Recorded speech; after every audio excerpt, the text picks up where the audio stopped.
मित्रों नमस्कार, मैं बालमुकुंद हाजिर हूँ फिर एक नए वीडियो के साथ। मित्रों, हम लोग हिंदी वर्णमाला में स्वर के प्रकार एवं उसके भेदों का अध्ययन कर रहे हैं।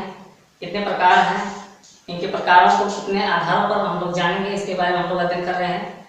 आज वीडियो का एक नया भाग है। इससे पहले हम लोग स्वर वर्णों के कुछ प्रकारों को पढ़ चुके हैं, जिसमें सबसे पहले हमने पढ़ा है उत्पत्ति के आधार पर स्वर वर्ण। तो उत्पत्ति के आधार पर जो स्वर वर्ण होते हैं वो हम लोगों ने पढ़ा दो प्रकार के। पहला मूल स्वर, दूसरा संधि स्वर। ये हमने पढ़ा है, इसको विस्तार पूर्वक पढ़ाया गया है। अगर आपने नहीं देखा वीडियो को देख लीजिएगा। इसके बाद हमने पढ़ा काल के आधार पर, काल के आधार पर स्वर वर्ण। काल के आधार पर स्वर वर्णों के तीन प्रकार हमने पढ़े। तीन प्रकार पढ़े। तीनों में सबसे पहला ह्रस्व स्वर और दूसरा दीर्घ स्वर और एक और हमने पढ़ा पुरुष स्वर। ये तीन प्रकार हमने पढ़ लिया था, इसको विस्तार से पढ़ाया गया है इसके पहले वाले वीडियो में, देख लीजिएगा। और इसके बाद हमने पढ़ा था उच्चारण के आधार पर। उच्चारण के आधार पर स्वर। तो उच्चारण के आधार पर जो स्वर वर्ण थे उनकी संख्या 6 थी। पहले जो वर्ण थे वो आपके थे कंठ वर्ण, जिनमें छोटा आ, बड़ा आ, ये दो अक्षर शामिल थे। दूसरा प्रकार था इसका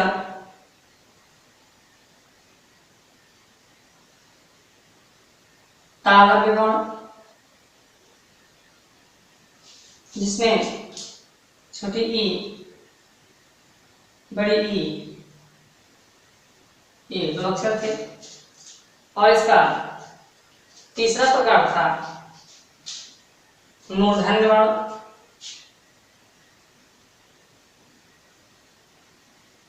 मूर्धन्य वर्ण,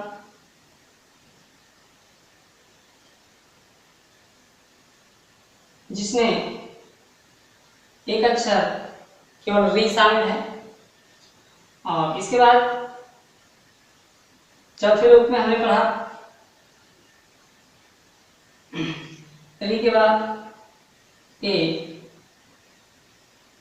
सॉरी, चौथे बार में हमने पढ़ा ओष्ठ वर्ण। ओष्ठ वर्ण जिसमें आपका छोटा ओ और बड़ा ओ, ये दो अक्षर शामिल था। ये चार प्रकार हुए मित्रों उच्चारण के आधार पर स्वरों का।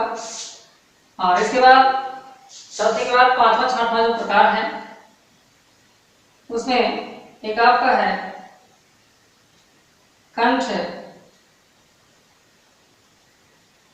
तालव्य वर्ण, जिसमें आपका ए, ऐ, ये दो बार आते हैं।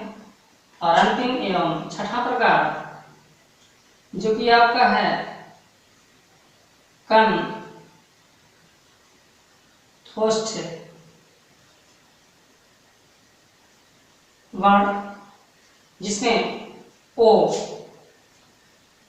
तथा औ ये दो बार आते हैं। तो ये उच्चारण के आधार पर कुल 6 प्रकार इसके हो जाते हैं।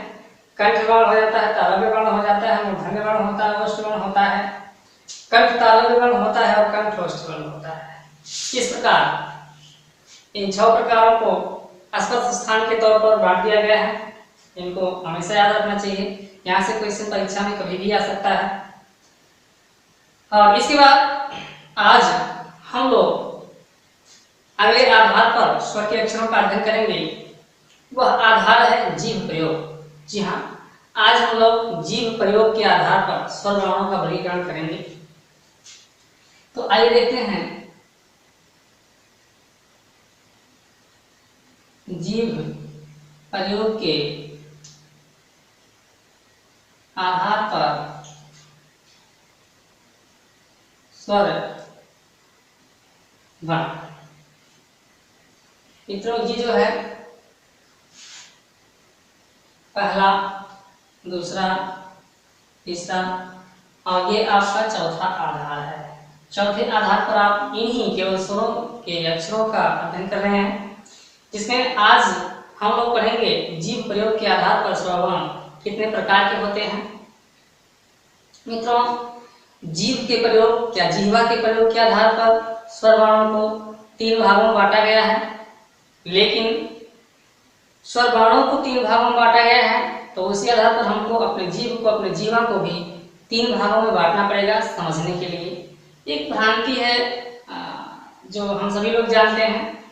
होता क्या है, ये जो जीभ होती है, जीभ का आगे वाला हिस्सा, बाहरी हिस्सा, इसको हम लोग इसका अग्रभाग समझते हैं।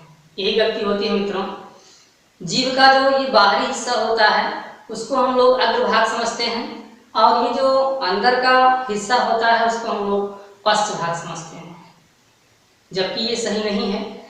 इसी गलती को हमको समझना है कि ऐसी गलती हमसे ना हो।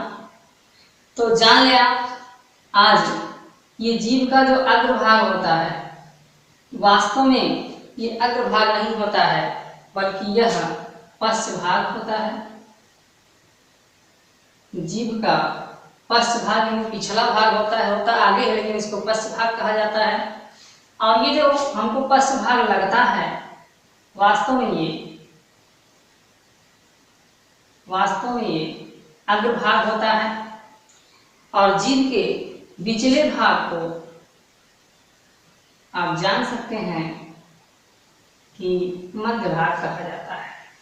तो ये गलती आपसे कभी भी ना हो, इसको एकदम आश्वस्त हो लीजिए कि हमको जो जीभ का अगला हिस्सा दिखाई पड़ता है वास्तव में वो जीभ का पश्चभाग होता है, और अंदर जो होता है जिसको हम लोग पिछला भाग समझते हैं वास्तव में वो जीभ का अग्रभाग होता है, और बीच वाला भाग जो होता है वो मध्य भाग होता है।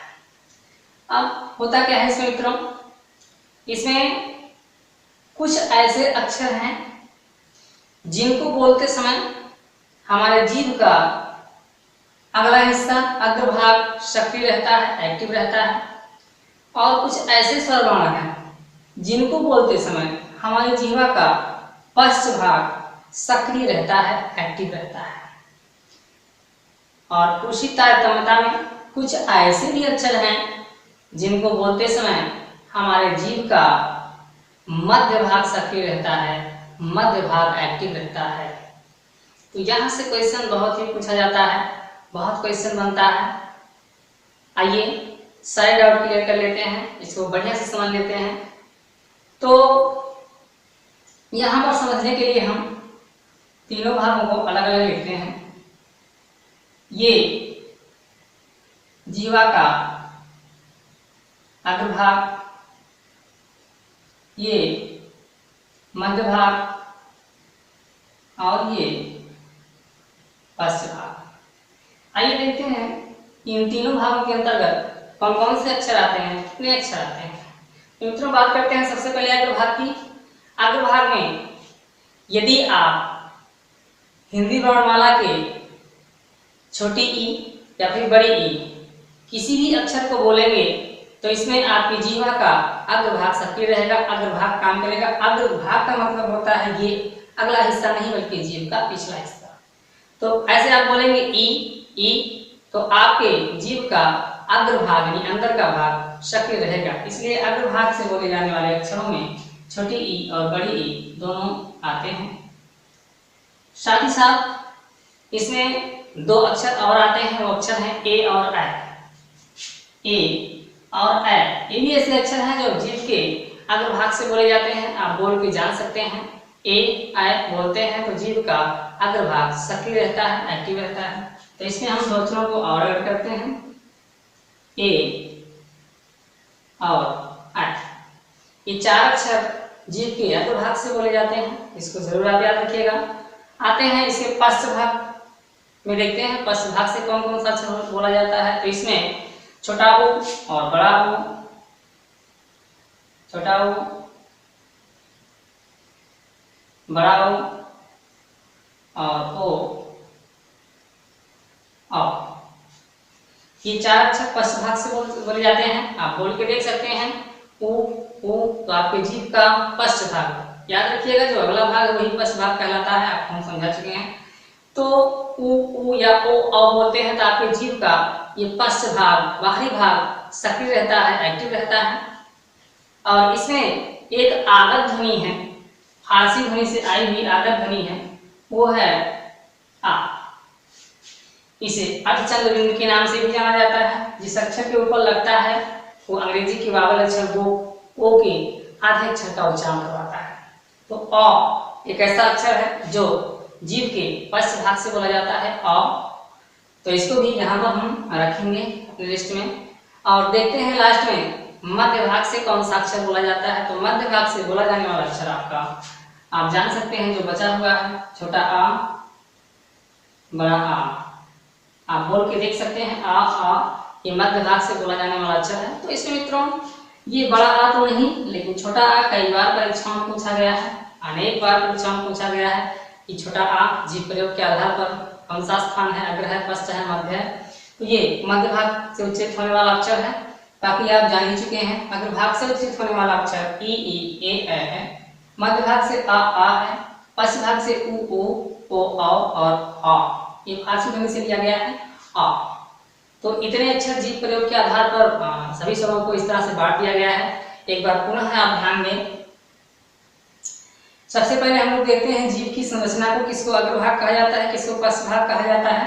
तो जीभ का जो अगला हिस्सा होता है, जो बाहरी हिस्सा होता है, उसको अग्रभाग नहीं कहते हैं बल्कि पश्च भाग कहते हैं। और जो अंदर का हिस्सा होता है, अंदर का आखिरी छोर होता है, उसको ही अग्रभाग कहते हैं। और जो बीच वाला हिस्सा होता है उसको मध्य भाग कहते हैं। इस प्रकार जीभ के इन तीनों भागों से बोले जाने वाले अक्षरों को अलग अलग बांटा गया है। कुछ अक्षर ऐसे हैं जिसमें जीभ का अग्रभाग सक्रिय रहता है, कुछ अक्षर ऐसे हैं जिनमें जीभ का मध्य भाग सक्रिय रहता है, और कुछ अक्षर स्वर के ऐसे हैं जिनमें जीभ का पश्च भाग सक्रिय रहता है। इस प्रकार हमने देखा अग्रभाग में 4 अक्षर, मध्य भाग में 2 अक्षर और पश्च भाग में ये 5 अक्षर आते हैं। इस प्रकार मित्रों हमने जीभ प्रयोग के आधार पर अक्षरों को कितने भागों में बांटा गया इसको हम लोगों ने आज पढ़ लिया है। इसके अगले वीडियो में हम ओष्ठ प्रयोग के आधार पर वर्णों को पढ़ेंगे। वीडियो अच्छा लगा हो तो चैनल को जरूर सब्सक्राइब कर दीजिएगा और इसे अपने मित्रों में शेयर जरूर करिएगा, बेल आइकन प्रेस कर दीजिएगा ताकि हमारा वीडियो सबसे पहले आप तक पहुंचे। और वीडियो को हो सके तो 2 बार देख लीजिएगा, ना समझ में आए 2 बार देख लेंगे तो सारी बातें, सारे तथ्य आपको समझ में आ जाएंगे। फिर भी नहीं समझ में आते हैं, कोई समस्या होती है तो कमेंट करिएगा, पूछिएगा। तो आज के इस वीडियो में बस इतना ही, मिलते हैं अगले वीडियो में।